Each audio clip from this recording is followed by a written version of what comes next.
alle sammen, og velkommen tilbage til min kanal. I dag vil jeg lave et meget efterspurgt Herning haul fra Hingsekøjen 2024. Både hvad jeg har købt, men også hvad min mor hun har købt, fordi at vi har været afsted sammen i år fra torsdag til søndag. Og inden I spørger, hvorfor der ikke er kommet nogen Herning-vlog, så er det jo fordi, at der er kommet den nye regel inde i FEI, at der ikke må filmes under de internationale klasser, og man kan sige, så bliver det meget sådan en så ville det blive en meget kedelig vlog, hvis der ligesom ikke også kunne komme noget video ind fra nogle af de federe klasser at se. Så inden I spørger, så kommer jeg lige på forkant og siger, at det er simpelthen derfor, at der ikke kommer nogen Herning-vlog. Men det er lang tid siden, jeg har hørt fra mig. Jeg ved det godt. Jeg har ikke lige haft en stor motivation til at lave YouTube på det sidste stykke tid. Men nu tænkte jeg, at nu skulle det være nu. Og nu får jeg lavet det her haul. Så jeg tænker egentlig, at jeg starter med de ting, jeg har købt. Og så kommer der de ting, mig og min mor har købt sammen. Og så det sidste, min mor har købt. Det første, jeg har købt i år, det er et par ridhandsker. Det er fra noget, der hedder Envy Equestrian, som faktisk er et ret nyt mærke. De var over til Hingsekøjen og havde en stand. Så jeg er faktisk super spændt på at teste nogle af deres ting, især deres ridhandsker, fordi jeg har super svært ved at finde ridhandsker, der holder. Min ultimative favorit, det er helt klart røgel, men mit problem med røgelhandsker er, at dem jeg har, de holder ikke mere end et halvt år i streg. Så det bliver lidt dyrt i længden, så nu skal jeg prøve de her, fordi jeg har hørt rigtig meget godt om dem. Og de har jo deres populære touch screen på både pegefinger, men også tommelfinger. Og så er de, at have på er de super dejlige, de er super lette, og de er super stretchy. Så jeg glæder mig til at prøve at se, hvordan de er at ride med, og komme i gang med ligesom at bruge dem. Så det er jeg super spændt på. Og jeg har købt dem i størrelse large, fordi at det skulle jeg bruge. Så det var det første, jeg har købt inde ved Envy. Inde hos Envy har jeg også købt et nyt bælte, fordi at jeg havde kun et bælte, og det er ved at være lidt smadret. Men det er egentlig bare sådan et flettet, kalder man det ikke et flettet bælte? Jo, jeg tror, det er et flettet bælte, som ikke har nogen sådan indstillingsmulighed, eller som ikke har de der indstillingsbytter, men hvor du egentlig bare kan putte den ind, hvor det passer, hvilket jeg synes er super smart. Fordi at så kan du ligesom tilpasse det 100%, som du gerne vil have det. Jeg har det også med sporeremme, at jeg gerne vil have dem, der er flettet, fordi at jeg er træt af, hvis der ligesom er huller, der skal passe ind, så de ikke kan sidde, som det skal være. Men de har på sådan en super fin læderpad her med deres 2 E'er, og så er det bare mega pænt, og så har de et spænde. Så det er jeg også super spændt på at skulle teste, men det var faktisk alt, jeg har købt inde ved Envy.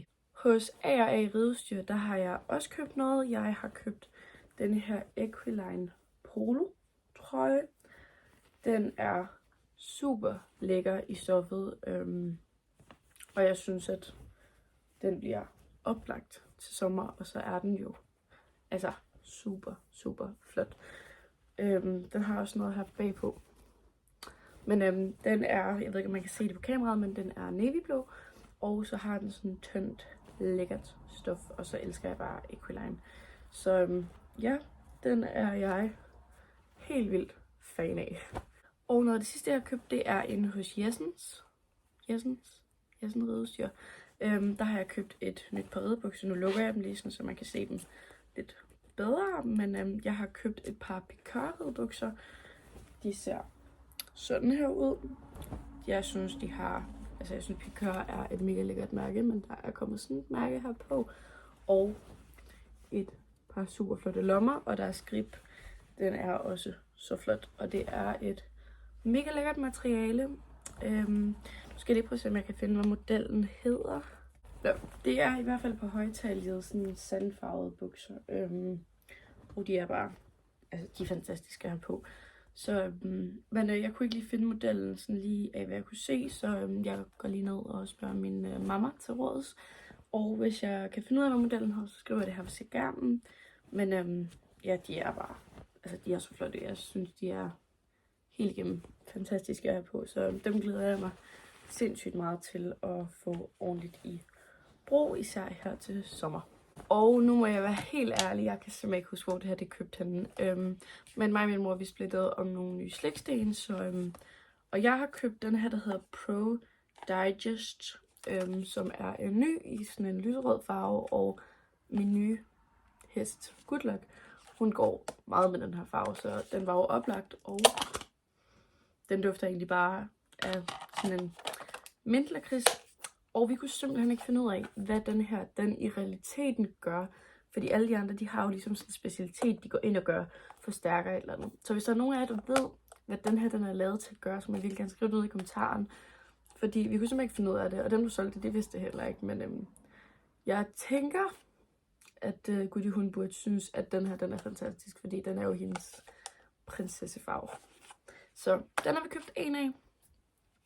Og så har vi købt en med det der mint, som vi har i forvejen, og som de er helt syge med. Så den skulle vi bare have i en tillæg, fordi vi var ved at løbe tør. For det passer meget godt med, at vi bruger sådan 4 cirka på et år. Så til næste år, når vi skal til Herning, så kan vi så købe nyt ind af dem igen. Men vi har også købt en lyseblå.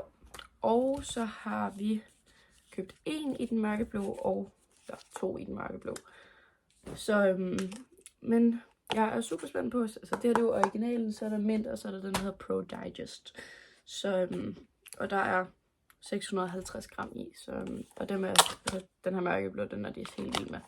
Så ja, det var i hvert fald, hvad vi købte af sliksten, og dem har mig og min mor splittet om, så vi lidt sådan har betalt for 2 hver, fordi det er jo også begge to, der bruger dem. Så har vi en hel Salvana-pose, som er fyldt med godbidder, og jeg kan faktisk ikke huske, om det er en hos Salvana, det er købt, eller om det er et sted, der sælger Salvana. Jeg tror, det er det sidste. Men jeg kan simpelthen ikke huske det, må jeg være helt ærlig og indrømme.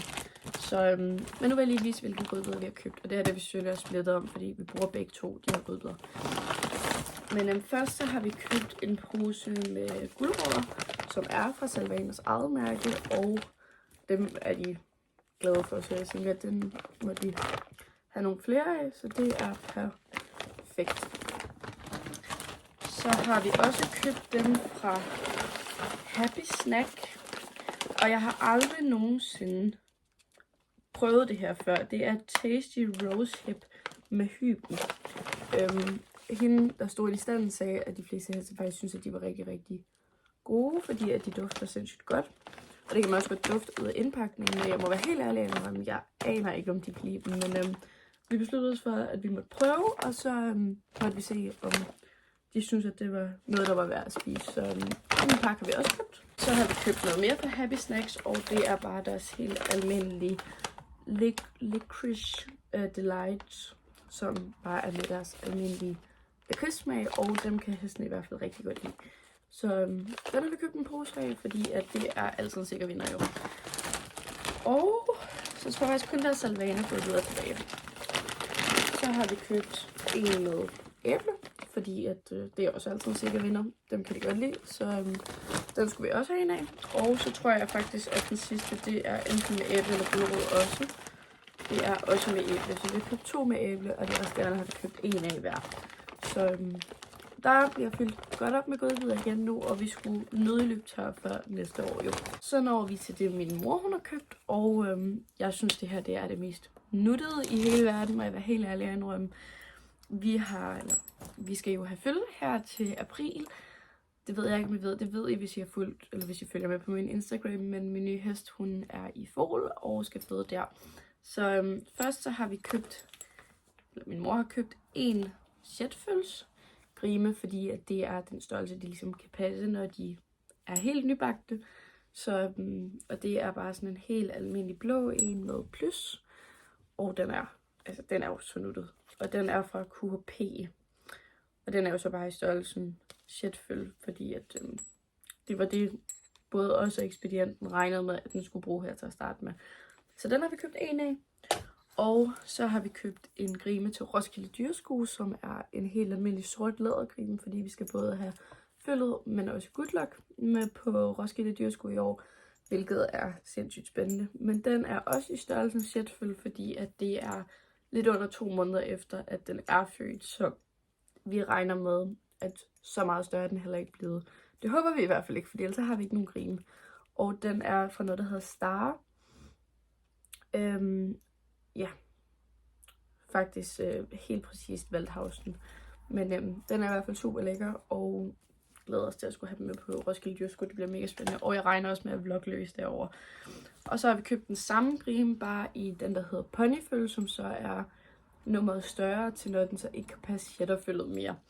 Så, og den er jo så også bare for QHP, men de er super lækre, og det var et need to, fordi at det er jo lige rundt om hjørnet, at det følge kommer, og vi glæder os så meget. Det er helt vildt.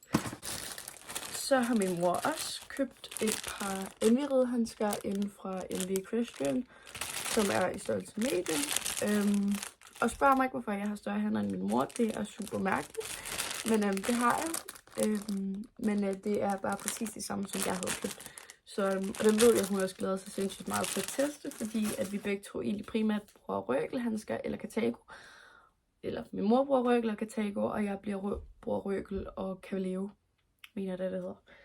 Så, men vi manglede sådan lidt noget, der var lidt bedre end det. Så det er vi super spændte på at prøve. Og så har min mor også købt et par BR ridehandsker, som er et par, vinterhandsker. Og der står på siden, der står der Forever Horse, og så er de egentlig bare blå med for i. Og den har faktisk også en touchscreen på, men den virker til at være forholdsvis stærk i dens... Kalder man det ikke læder inde i håndfladen? Det ved jeg ikke, men det her, der skal holde. Så, og det er det, vi har problemer med, der går i stykker. Ja, der står også med stor fed bogstav. Den har touchscreen til mobile, så det er super. Men den er inden fra BR i hvert fald, altså BR ridestyr. Og den hedder BR Sylvie Fleece Ride Har. Ja, det er i hvert fald den hedder. Så den ved jeg, at den glæder hun så super meget til at få testet af, om de holder.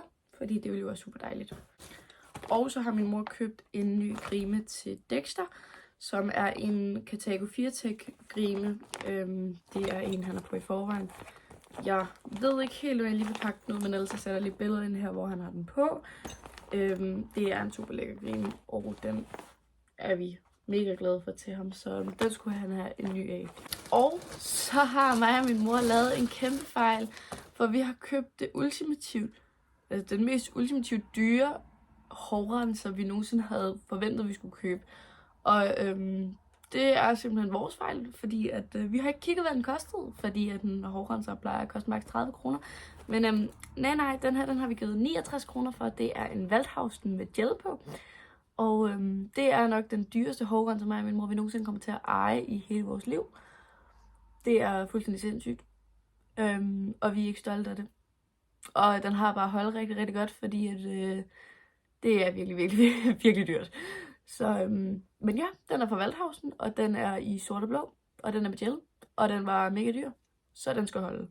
Så, og vi opdagede det faktisk først her, da vi kom hjem fra Herning, fordi min mor viste mig den der bonge, og sagde, at du godt klar, hvor den der hårrenser, du fandt, kostede. Så nej, det var vi ikke, men den kostede 69 kroner, og jeg ved ikke, om det bare er mig og min mor, der er mega nær. Jeg er jo super chokeret over det her, men det er den, og det er den, der hedder Half Pig Gel Handle Black.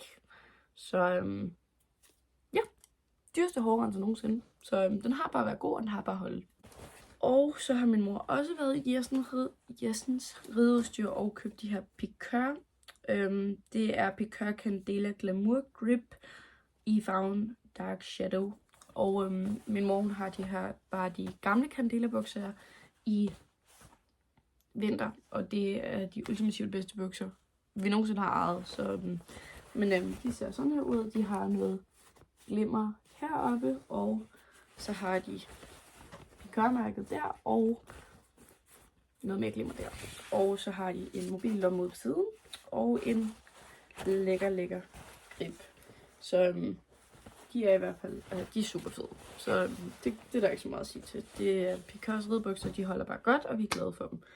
Så, og så kommer vi faktisk til det sidste, vi har købt.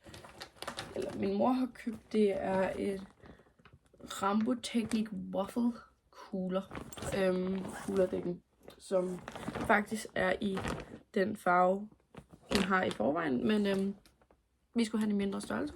Så det her, det er i størrelse 145. Og den er i sådan en blå farve. Jeg har lige åbnet her. Se den her kant, den har. Og så har den det her blå kuglerstof. Og altså, kuglerdæknerne, som vi har fra Rambo, de er bare rigtig gode. Så de er egentlig bare lækkert. Men det mener jeg bestemt var alt, hvad vi har købt. Så vi synes faktisk alt i alt, at vi har fået nogle virkelig fede ting med hjem. Og vi glæder os til at få brugt det hele. Og så tænker jeg, at I kan stay tuned, fordi at jeg regner med inden så længe at lave en januar og februar favoritter. De er lidt forsinket, men de bliver nok lavet i en. Så for ligesom at vise, hvad jeg har brugt ekstra meget i januar og februar. Så, det var egentlig alt for den her video. Jeg håber, at I synes, at den var hyggelig at se. Jeg ved godt, at den ikke sådan var særlig fancy eller noget sådan af det. Men den var i hvert fald virkelig, virkelig efterspurgt inden for min Instagram, og den var efterspurgt, at den skulle være her på YouTube. Så nu kom den her på YouTube, og jeg håber, at I nød den. Og så håber jeg, at I vil hoppe ind på min Instagram, som står hernede, og følge med, fordi at der kommer der mange opdateringer, og der kommer der også opdateringer, når vi skal have følge. Og det bliver så spændende. Så og der tror jeg også, hvis der på nogen måde er mulighed og overskud for det, så kommer jeg til at vlogge, når vi skal have det følge. Men det er vores første følge nogensinde, så I må være over med mig, hvis der ikke kommer noget som helst på YouTube med, at vi har fået det følge, fordi at vi er spændte, men vi er super nervøse for, hvordan det her det skal komme til at gå. Så, tusind tak fordi I så med. Jeg håber, I har det fantastisk derude, og så ses vi bare i min næste video. Hej hej.